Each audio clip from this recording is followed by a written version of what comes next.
Brother మీరేం చెప్తారు? Group 2 group 3 వాయిదా పడి ఒక శుభవార్త చెప్పింది అన్నటువంటి తరుణంలోనే మళ్ళీ ఓ మరో అంశంతో తెర మీదకి వచ్చారు, ఎట్లా చూస్తారు? అన్న ఇది నేను పూర్తి గ్రూప్ 2 అభ్యర్థులకు తీపి వార్తని అనను. ఎందుకంటే యాక్చువల్గా మా ప్రధాన డిమాండ్ ఏంది, మా గ్రూప్ 2 పోస్టులు పెంపుతో పాటు మాకు వాయిదా ఇవ్వని చెప్పేసి మేము అన్నాం. అదేవిధంగా గ్రూప్ 1లో 1:100 కూడా దేమని అన్నాం. ఈ గవర్నమెంట్ ఈరోజు డిప్యూటీ సీఎం గారు ఇప్పుడే ప్రస్తుతం ఒక అర్ధగంట క్రితం చర్చలు జరిపారట. అతను ఏమంటున్నాడంటే ఓన్లీ పోస్టుల పెంపు మాత్రం ఉండదు, ఓన్లీ వాయిదా మాత్రమే ఉంటుందని చెప్తున్నారు. ఈ గ్రూప్ 2 అభ్యర్థులు మేము కోరుకునేది ఏంటంటే ఖచ్చితంగా మాకు వాయిదాతో పాటు మాకు పోస్టుల పెంపు కూడా ఉండాలి. ఆ రోజు ఇదే సోమాజిగూడ ప్రెస్ క్లబ్లో మన రేవంత్ రెడ్డి గారు ఏం చెప్పారంటే గ్రూప్లో 2000 పోస్టులు, గ్రూప్ 3లో 3000 పోస్టులు పెంచుతామన్నాడు. అంటే మీరేమో అధికారంలో లేనప్పుడేమో ఎన్ని పోస్టులైనా పెంచుతానే నోరు కానీ ఇష్టం మాట్లాడారు. ఈ రోజు అదే మీరు అధికారంలోకి వచ్చినాక మేము అడుగుతున్నాం, అదే 2000 పోస్టులు వేయండి, 3000 పోస్టులు వేయండి, మాకు వాయిదా వేయండి అని అడుగుతున్నాం. కానీ ప్రభుత్వం మాత్రం నిమ్మకు నీరెత్తనట్టు ఓన్లీ వాయిదా మాత్రమే వేస్తానే అంటుంది అన్న ప్రభుత్వం. ఇది ప్రతి ఒక్కరి నిరుద్యోగ డిమాండ్ కూడా. సో గ్రూప్ 1కి సంబంధించి 1:100ను అమలు చేయాలి.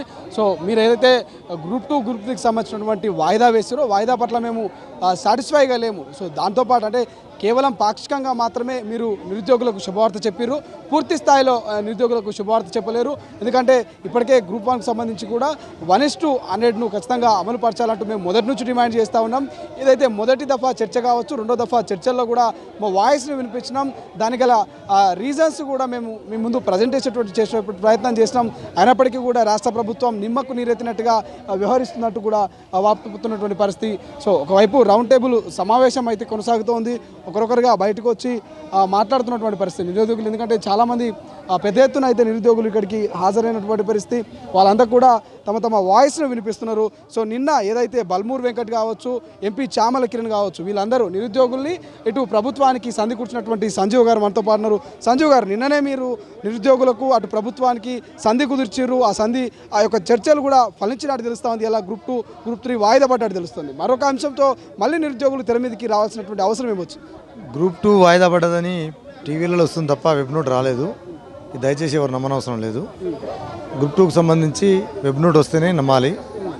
ప్రభుత్వానికి నిరుద్యోగులకు నేను వారి పోరాటంలో ఉన్నాను కాబట్టి, వారు ఏ భావోద్వేగంతో పాల్గొంటున్నారో తెలుసు కాబట్టి, ప్రభుత్వం అంత ముందుగా పోవడం కరెక్ట్ కాదనే ఉద్దేశంతో నా ప్రయత్నం నేను మొదలుపెట్టినాను తప్ప, వెబ్ నోట్ వచ్చి పోస్టు పెంచితేనే ఈ ప్రభుత్వానికి ఒక పేరు ఉంటుంది.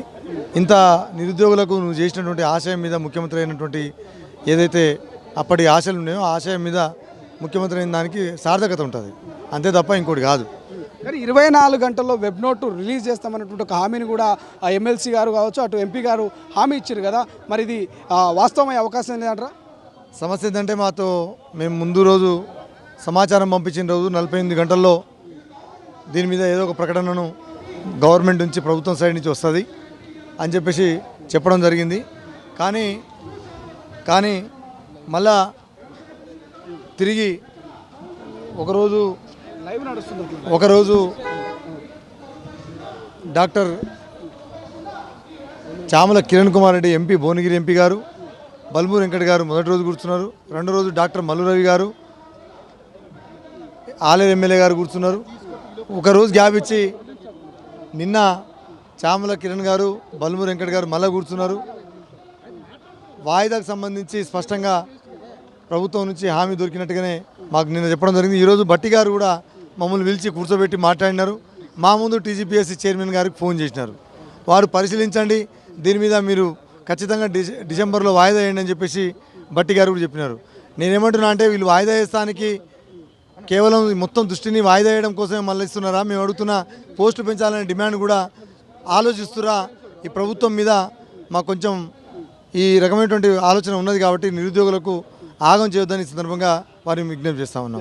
అసలైన తొలి వెలుగు. ఫాలో వాట్సాప్ @తొలి వెలుగు official.